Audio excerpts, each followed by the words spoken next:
But right now, let's get after it. This is week 5. We got basically back and biceps. So today's actually really cool because we're on the front line to launch our new bars. This is the second attempt at launching bars. The first attempt, people were like, oh gosh, you know, what happened? Well, guess what? COVID happened, okay? So when we launched the bars in 2021, the original bar formula, there was a manufacturing, there's a lot of things that go into producing bars. The original bars, stay there, grab them. So the original bars when we launched back in 2021 were these, right? This is what I call the impossible bar, because essentially there's really nothing holding it together other than the coating.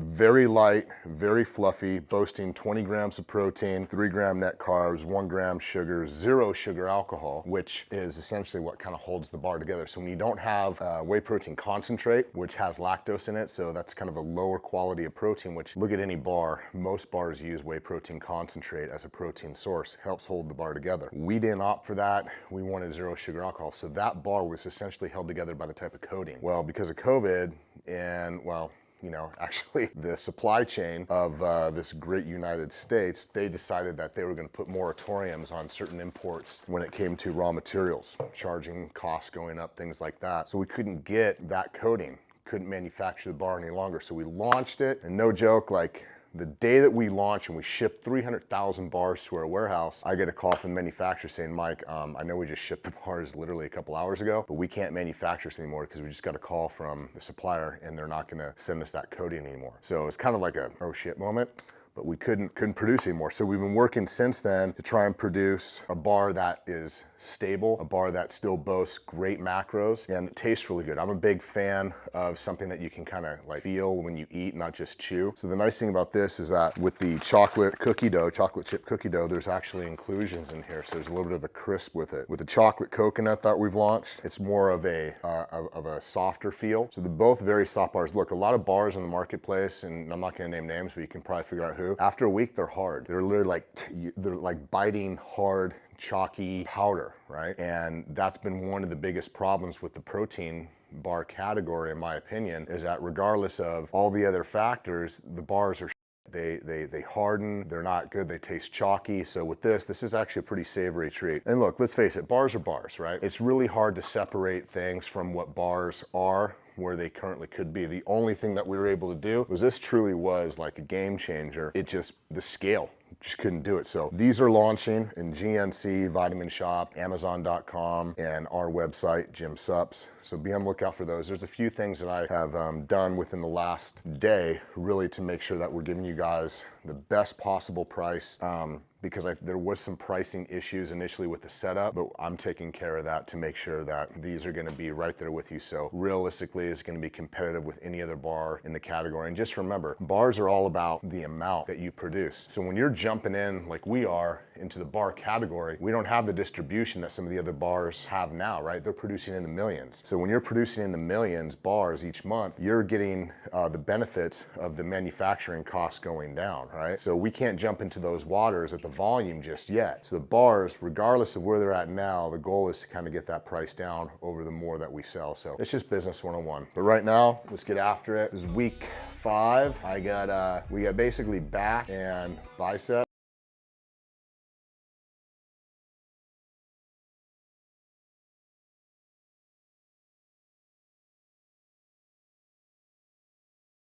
You can change up the angle. If it's just on a regular barbell, you know, there's really only one way to pull it, which you're here and you're just pulling up here, right? And a lot of people screw that up because they overload the weight, so they actually stand too tall and then they just do this, right? Short range of motion up and down the thighs if they're using a regular barbell. The nice thing about the Smith is because it's guided, you can really get the bar in front of you here, not pulling straight up, and you're really getting a better range of motion with the elbows. You don't want the elbows to come up here, you can, but ideally you want just the opposite way in which you bench, which is a 45-degree angle here versus a 90-degree angle here. So on the Smith machine, you can kind of get that because it's guided, so you're worried less about the position of the bar and you can focus more on the actual movement of the bar. So as you see here, when this is down, you want A lot of people get their hands too close in here. That's just a different one. A traditional barbell bent over row, your hand position is the same distance than a bench. So if you look at the knurling here on this side, so you look at the knurling with the smooth surfaces here, some people will do this, some people will do that. What you want is the same distance, which is about 1 thumb away here, a little bit wider than shoulder width, and don't grab the bar, okay? Like with your thumb. Use an open grip to minimize the forearm in terms of being able to pull the weight. Sometimes as you come in here, you'll do this, right? You'll do more here, which that's not what you want. You want that hand to be here. So if you just open up your grip and use your hands almost as hooks, and then as you're here, you can actually position the bar a little bit in front of you to where you have more of a bent over position. And now you're getting more range of motion with the rep. And you want to be an anterior tilt. See my butt sticks out? A lot of people will do this and they're here, right? And they're kind of hunched and they're just pulling up. That doesn't allow the scapula to come back. So you have to be in a nice arched position here. All right, here we go. All this coming to me, not straight up. All in my core, high step is a layer. My life like a movie, just keep moving, it's a trailer. Shopping in my kitchen, got me trying to get my cake up. I thank God for all this coming to me, not straight up. Big broski in my line, sell a brother, get your feet in. But tap in with your peoples, make sure they doing decent. Show me how to. All right, so this is 4 set. So remember we have rest, pause, and then a drop set. So we go to failure on our 4th set, rest for like 10, 15 seconds. Go to failure again, same weight. Then drop the weight, go to failure again, so it's 3 sets. I need no diamond, roll it, bust down. No matter how far, I can't forget the opposition. If you ain't been running from the side, you seen this competition. Wisdom telling me better slow down, but all in my conflict, I'm patient. Ain't no free pass, and I'm paid a lot for my position. Come and get it. All in my core, high step is a layer. My life like Not to sound like anything other than speaking the truth, but like when people start, you surround yourself with them and they're kind of like questioning your judgment, it makes you question your own. Very easy to forget, like there's a reason why you're in your chair and they're in theirs. At the end of the day, and if that wasn't the case, then they would go do their own thing to find a chair where they're in my position. And that's the hardest thing I would say is like, well, you want to hear other people out, but the thing is you waste a lot of time sometimes.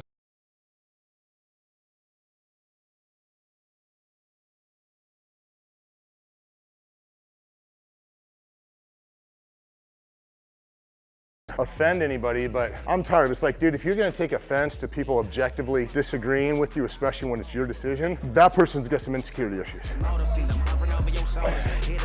All right, so incline dumbbell row. You wanna get on an incline bench, hang over, put your chest far enough forward to where you can pull that back up and pass the dumbbells by. Again, biggest thing, don't grab the dumbbells. Use an open grip. You're gonna eliminate this pulling motion here when you do that. If it's here, you can get a more direct line of pull with your forearms. So this is just an angle change. We went from barbell bent over row, more of a bent over position. Emphasis, yes, the lats, but honestly more of the rhomboids with that movement because the elbow was out. If my elbow was in tight, now I'm using more of the lats. This now I'm using more rear delt, rhomboids, a little bit of lats, okay? And some of the traps 2 and 3 to execute the movement because I'm on an incline. So just that slight angle change still involves all those muscles in the back, but places a different emphasis and load on different muscles a little bit more, all right? So here we go.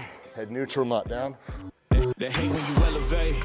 Stacking up losses, I'm handing them out. The other thing too is hand position. You can be in a neutral grip here. What's just that angle change of the humerus and the elbows going up or down is gonna change what muscles are emphasized. If I had more of a pronated position where my elbows are flaring out here more, that's when I'm gonna start using more of the lateral delt. When my elbows are in here, that's when I'm gonna use a little bit more of the lat and kind of like the traps 2 and 3 and the rhomboids. All right, so having this angle here, more of a 45 degrees kind of in between. To be honest with you, I haven't actually used to measure what muscle activities are higher than others, but you can feel here, you're essentially really working a lot of those rhomboids and rear delts, more so than you are in the lats from a feeling perspective. So go 45 degree, come up and don't pull the dumbbells up, pull the elbow back and really retract the scapula back. Give it a shot. I know that it can't will. I ain't making this far for myself. I had to prove to everybody else. I had to set them straight. I had to ball, so I had to renovate. I know they hate when you elevate. They stacking up losses, I'm handing them out. Yeah, I had to go delegate. It feel like I'm floating, I'm lost in the moment. I swear I could levitate. They never believed that I would really fly. I had to go demonstrate. I had to set them straight. They hate when you elevate. All All right, so with the seated wide grip row, the difference is just the grip position. Ideally, what you want to do is what this allows for, it's hard sometimes to extend and let the shoulders and the scapula come forward without really hunching, right? Because the close grip is here. You're already in this tight position, so it causes more rounding. But because your arms are out here, it allows for a little bit more of a wider position. So with the close grip, you're emphasizing a lot of the lower lats, rhomboids, teres major. With a wider grip, you're still emphasizing the lats, still emphasizing the rhomboids, but now you're getting more of the rear delt and the traps involved, and it allows for a little bit more of an upright position. So what you can do on this is you can actually see the extension in my back here without rounding, and that's essentially the benefit of it. A lot of people will sit here and tuck the chin, keep the chin back.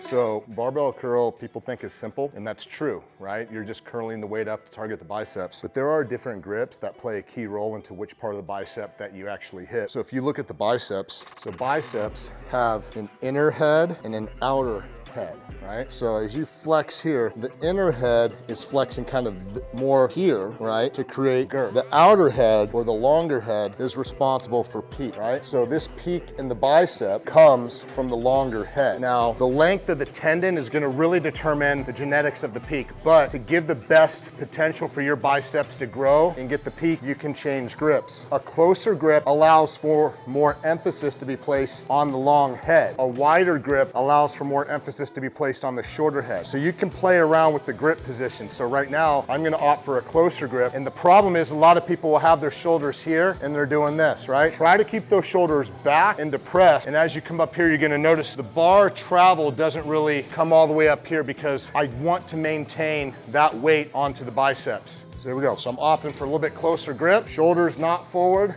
but back here. And as I come up, notice how from the side, right here, my elbow doesn't shift forward. Straight up, down.